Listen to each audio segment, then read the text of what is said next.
ದೊಡ್ಡಬಳ್ಳಾಪುರದ ದೊಡ್ಡ ತುಮಕೂರು ಗ್ರಾಮ ಪಂಚಾಯತಿಗೆ ನೂತನ ಅಧ್ಯಕ್ಷರ ಆಯ್ಕೆ ನಡೆಯಿತು. ಗೆಜ್ಜಗದಹಳ್ಳಿಯ ವೆಂಕಟಸ್ವಾಮಿ ಅವಿರೋಧವಾಗಿ ಆಯ್ಕೆ ಆದರು. ಸುದ್ದಿಗಾರರೊಂದಿಗೆ ಮಾತನಾಡಿದ ನೂತನ ಅಧ್ಯಕ್ಷರು, ಅವಿರೋಧವಾಗಿ ಆಯ್ಕೆ ಮಾಡಿದ ನನ್ನೆಲ್ಲ ಸದಸ್ಯರಿಗೂ ಹಾಗೂ ದೊಡ್ಡಬಳ್ಳಾಪುರ ಶಾಸಕರಾದ ಧೀರಜ್ ಮುನಿರಾಜು ಅವರಿಗೆ ಅಭಿನಂದನೆ ಸಲ್ಲಿಸುತ್ತೇನೆ ಅಂತ ತಿಳಿಸಿದರು.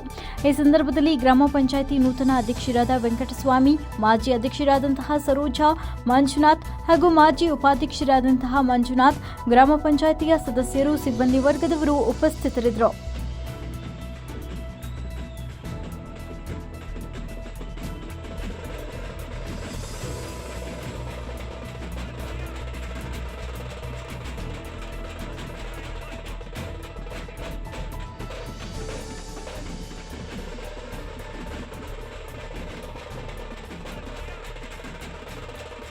ನನಗೆ ಭಾಳ ಸವಾಲಿಂದಲೇ ನಾನು ಗೆದ್ದಿರೋದು. ನಮ್ಮ BJP ಸಂಘದಿಂದ ನನ್ನನ್ನು ಅಧ್ಯಕ್ಷನಾಗಿ ಆಯ್ಕೆ ಮಾಡಿದೆ. ಅಂದರೆ ಅದೇನು ಸ್ಥಿರವಾಗಿರುವಂಥ ವಿಚಾರ ನಾನು ಮಾತಾಡ್ತೀನಿ. ನಾನು ವಿಜೃಂಭಣೆಯಿಂದಲೇ ಇದ್ದೀನಿ. ಆದರೆ ಮಧ್ಯಂತರದಲ್ಲಿ ನನಗೆಲ್ಲ ತೊಂದರೆ ಆಗಿದೆ. ಆದರೂ ಕೂಡ ಕೈ ಹಿಡಿದವ್ರೆ. ಅದ್ರ ಬಗ್ಗೆ ನಾನು ಸಂತೋಷ ಪಡ್ತೀನಿ. ಗ್ರಾಮ ಪಂಚಾಯತಿಯಲ್ಲಿ ಏನೇನು ಸಾಮಗ್ರಿಗಳೆಲ್ಲ ಬರ್ತದೋ ಅದೆಲ್ಲ ನಾವು ಜನಗಳಿಗೆ ನಾವು ಸಹಾಯ ಮಾಡೋಕ್ಕೆ ನಾವಿದ್ದೀವಿ. ಏನು ಈ ಒಂದು ಅಧ್ಯಕ್ಷರ ಚುನಾವಣೆ 5 ವರ್ಷದಿಂದ ಇದನ್ನು ಮಾತಾಡಬೇಕು ಅಂತ ತುಂಬ ಟೈಮ್ ಬೇಕು. ಸಂಕ್ಷಿಪ್ತವಾಗಿ ಸ್ವಲ್ಪ ಲೈಟಾಗಿ ಹೇಳ್ಬೇಕು ಅಂತ ಅಂದ್ಕೊಂಡಿದ್ದೀನಿ. 5 ವರ್ಷದಿಂದ ಪಾಪ 10 ಜನ ಕಾಂಗ್ರೆಸ್ ಅವ್ರು ಗೆದ್ದಿದ್ರು. 10 ಜನದಲ್ಲಿ 5 ಜನ ಈ ಕಡೆ ಯಾಕೆ ಬಂದರು ಅನ್ನೋ ವಿಚಾರ ಅವ್ರು ಸುಮಾರು ಸತಿ ಹೇಳಿದರು. ಏನೇನು ಹೋಗಿದ್ರು, ಇದೇನೋ ಸೈಟ್ ಅಂತೆ, ಇದೇನೋ ಲಕ್ಷಗಳಂತೆ ಅಂತ. ಬಟ್ ಅವೆಲ್ಲ ಅಲ್ಲ, ಯಾಕೆ ಹೋಗಿದ್ರು ಅನ್ನೋ ವಿಚಾರ ಅವ್ರುಗಳು ಹೇಳಬೇಕು. ಬಟ್ ಅವ್ರನ್ನ ಸುಮಾರು ಸತಿ ನಮ್ಮ ಹತ್ರ ಮೆಂಬರ್ಗಳು ತೋಡ್ಕೊಂಡಿದ್ದಾರೆ ಯಾಕೆ ಬಂದ್ವಿ ಅನ್ನೋ ವಿಚಾರನ. ಗಮರಳ್ಳಿ ರೋಡ್ ಮಾಡಿದ್ರು, ಎಷ್ಟು ಮಾತ್ರಕ್ಕೆ ಮಾಡಿದ್ರಣ್ಣ, ಒಂದು ದಿವಸ ಹಾಕಿದ್ರು, ಮಾರನೇ ದಿವಸಕ್ಕೆ ತಿರ್ಗಿ ಆಮೇಲೆ ಡೆಸ್ಟ್ ಮ್ಯಾಕೆತ್ ಬಂದಿದ್ದು ಇನ್ನೊಬ್ರು ಕರ್ಕೊಂಬಂದಾಗ ಯಾರು ಅಧ್ಯಕ್ಷ ಯಾವುದೇನಲ್ಲಣ್ಣ, ಹಿಂಗಾಗಿತ್ತು. ಮತ್ತು ಇದರಿಂದ ಈ KNS ಅವ್ರು ಲೇಔಟ್ ಮಾಡ್ತಿದ್ರು. ಆ ಲೇಔಟನ್ನು ಅಲ್ಲಿಂದ ಇಲ್ಲಿವರೆಗೂ ರೋಡ್ ಮಾಡ್ತಾರೆ ಅಂತ ಹೇಳ್ತಿದ್ರು. ಆ ರೋಡ್ ಯಾಕಣ್ಣ ಮಾಡಲಿಲ್ಲ ಅಂತ ನಮ್ಮ ಗ್ರಾಮ ಸಭೆಯಲ್ಲಿ ಕೂಡ ಕೆಲವು ಜನ ಕೇಳಿದ್ರು.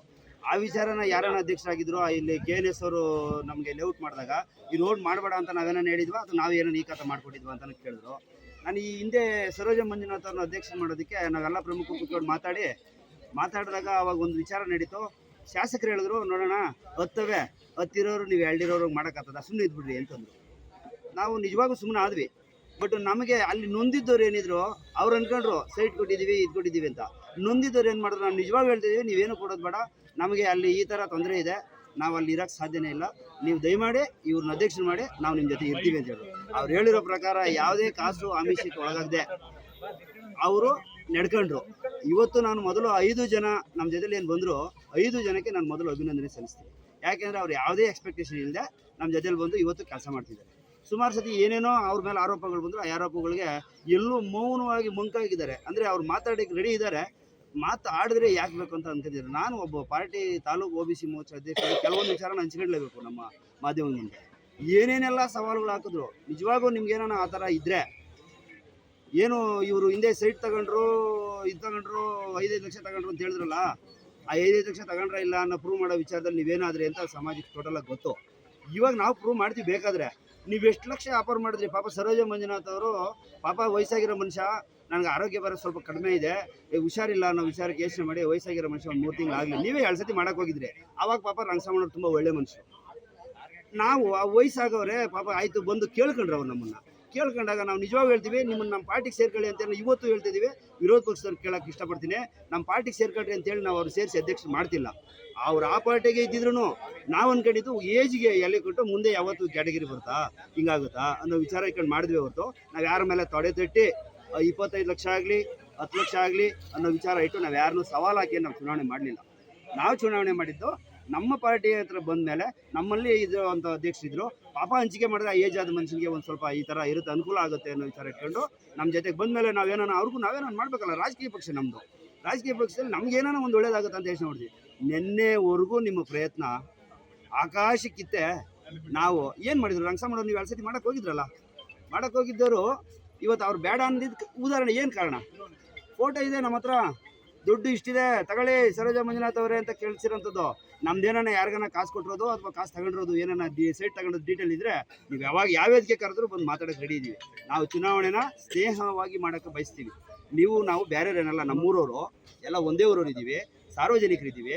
ಚುನಾವಣೆನ ಈ ಥರ ಜಿದ್ದು ತಗೊಂಡು ಚುನಾವಣೆ ಮಾಡೋದು ಬೇಡ. ಮಾಮೂಲಾಗಿ ಮಾಡೋಣ, ಇಲ್ಲ ನಾವು ದುಡ್ಡೇ ತಗೊಂಡು ಮಾಡೋಣ ಅಂದರೆ ಆಯಿತು ನೀವು ಹಂಗೆ ಮಾಡಿ. ನಾವು ಜನರಲ್ ಇವಾಗ ಏನು 5 ಜನ ಇದ್ವಿ, ನೀವು ಅನ್ಕೊಂಡಿದ್ರೆ ನಾವು 7 ಜನ ಇದ್ದೀವಿ ಅಂತ. ಮೊದಲು ಕಾನೂನನ್ನು ತಿಳ್ಕೊಳ್ಳಿ. ಮುಖ್ಯಮಂತ್ರಿಯವರು ಅಥವಾ ಮಿನಿಸ್ಟ್ರು ಇದ್ದ ಮಾತ್ರಕ್ಕೆ ಯಾವ ಕಾನೂನು ಯಾರು ಬದಲಾವಣೆ ಮಾಡೋಕ್ಕಾಗಲ್ಲ. ಕಾನೂನು ಅಂಬೇಡ್ಕರ್ ಅವತ್ತೇ, ಇವತ್ತು ಸುಮ್ಮನೆ ಅಂಬೇಡ್ಕರ್ ಬಗ್ಗೆ ಹೇಳ್ತೀರಾ, ಎಲ್ಲನ ಕೂತ್ಕೊಂಡ್ರೆ ನಮ್ಮ ಸ್ನೇಹಿತರು ಬೇಜಾರು ಜನ ಅಂಬೇಡ್ಕರ್ ಬಗ್ಗೆ ಮಾತಾಡೋರಿದ್ದಾರೆ.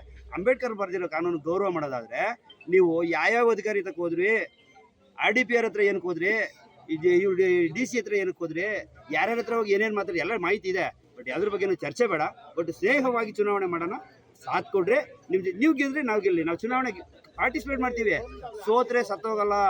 ನಮ್ಮ ಸ್ನೇಹಿತರು ಹಿಂದೆ ಒಬ್ಬರು ಗ್ರಾಮ ಪಂಚಾಯತಿ ಮೊದಲನೇ ಸತಿ ಅಧ್ಯಕ್ಷರಾದಂಥವ್ರು, ಅವ್ರಿಗೆ ನೆನಪು ಮಾಡ್ತೀನಿ, ಚುನಾವಣೆಗೆ ನಿಂತ್ಕೊಂಡಾಗ ಒಂದ್ಸತಿ ಹಾಸ್ಪಿಟ್ಲ್ಗೆ ಹೋಗಿ ಚೆಕ್ ಮಾಡ್ಕೊಂಡು ಬಂದಿದ್ರು. ಯಾಕಂತ ಅವ್ರನ್ನ ನೀವು ಯಾವಾಗದನ್ನು ಸಿಕ್ಕಿದ್ರೆ ಕೇಳ್ರಿ, ಯಾಕಂತ ಚುನಾವಣೆ ಹಿಂಗೆ ಆಗೋಗ್ಬಿಟ್ರೆ ಏನು ಮಾಡ್ಬೇಕಪ್ಪ, ನನಗೆ ಎಲ್ಲ ಕಡೆ ಸೆಕೆಂಡ್ ಬರ್ತಾವೆ ಅಂತ. ನಾವು ಸೋತಿದ್ದ ದಿವಸ ನಮ್ಗೆ ಹೊಟ್ಟೆ ಉರಿತದೆ, ಸೋತಿದ್ದೀವಿ ಅಂತಲ್ಲ ಹೊಟ್ಟೆ ಉರಿಯೋದು. ನಾವು ಇದು ಏನು ಧನುರ್ಮಾಸ ಭಜನೆ ಕಾರ್ಯಕ್ರಮ ಮಾಡ್ತಿದ್ದೀವಿ. ಧನುರ್ಮಾಸ ಭಜನೆ ಕಾರ್ಯಕ್ರಮನ ನೋಡು, ನಾಳಿಂದ ಪಲ್ಲಿ, ನನ್ನ ಹೆಸರು ಗೊತ್ತಿಲ್ಲ ಅವನಿಗೆ, ಮೊದಲಿಂದ ನನ್ನ ಹೆಸರು ಗೊತ್ತಿಲ್ಲ ಪಾಪ, ಯಾವತ್ತೂ ನನ್ನ ಹೆಸರು ಮಾತಾಡ್ದನ್ನೆಲ್ಲ. ಪಲ್ಲಿ ನಾಳಿಂದ ಭಜನೆ ಮಾಡ್ತಾನೆ ನೋಡು ಅಂತ. ಭಜನೆ ಮಾಡ್ತೀವಿ ರೀ ದೇವ್ರ ಕೆಲಸಕ್ಕೆ. ನಿನ್ನಂತವ್ನು ಹೇಳಿ ಕೇಳಿ ಮಾಡೋ ಅಗತ್ಯ ನನಗಿಲ್ಲಪ್ಪ. ನಿನ್ನ ಮಾರ್ಗದರ್ಶನ ನನಗೇನು ಬೇಕಾಗಿಲ್ಲ ಗುರು. ಏನು ನೀನು ಅವತ್ತಿಂದ ರಾಜ್ಕುಮಾರ ನಾವೇನು ಗತ್ತಿಗೆಟ್ಟವರು ಅಂತ ನೀನು ಭಾವಿಸಿದ್ಯಾ? ನೀನು ನನ್ನ ಜೊತೆಗ ನಾನು ಕೂಲಿನೇ ಮಾಡ್ತಿದ್ದೆ, ನೀನು ತೊಗೆ ಇಟ್ಕೊಂಡು ವ್ಯಾಪಾರ ಮಾಡ್ತಿದ್ದೆ. ಅಷ್ಟು ತಿಳ್ಕೊಂಡ್ರೆ ಸಾಕು. ಇವತ್ತು ನೀನು ಎಷ್ಟಿದ್ಯಾ ಅನ್ನೋದು ನನಗೆ ಅಗತ್ಯ ಇಲ್ಲ.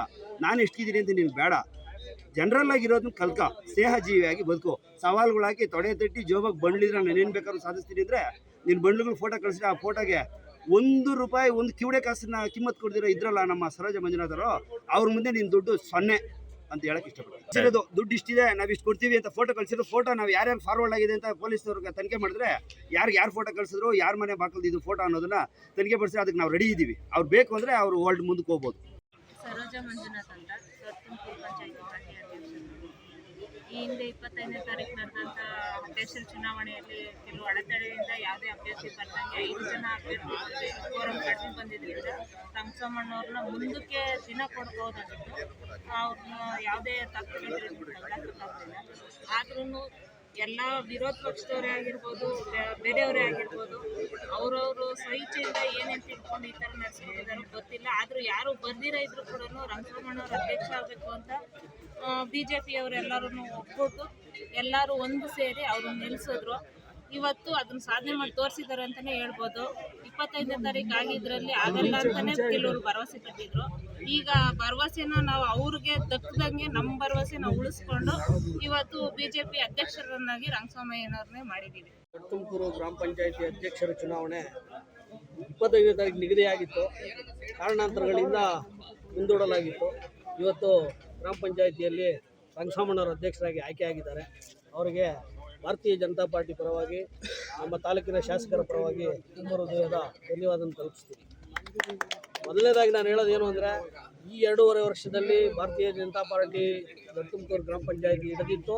ಇವತ್ತು ಹಿಡಿಯೋದ್ರಲ್ಲಿ ನಾವು ಸಫಲರಾಗಿದ್ದೇವೆ. ನಮ್ಮ ಶಾಸಕರ ಮಾರ್ಗದರ್ಶನದಲ್ಲಿ ನಾವು ಹೊರಟಿದ್ದೇವೆ. ಹೇಳಕ್ಕೆ ನಾನು ಇಷ್ಟಪಡ್ತೀನಿ. ವರದಿ ಮುನಿರಾಜು, ವಿಸ್ಮಯ ನ್ಯೂಸ್ ಕನ್ನಡ, ದೊಡ್ಡಬಳ್ಳಾಪುರ.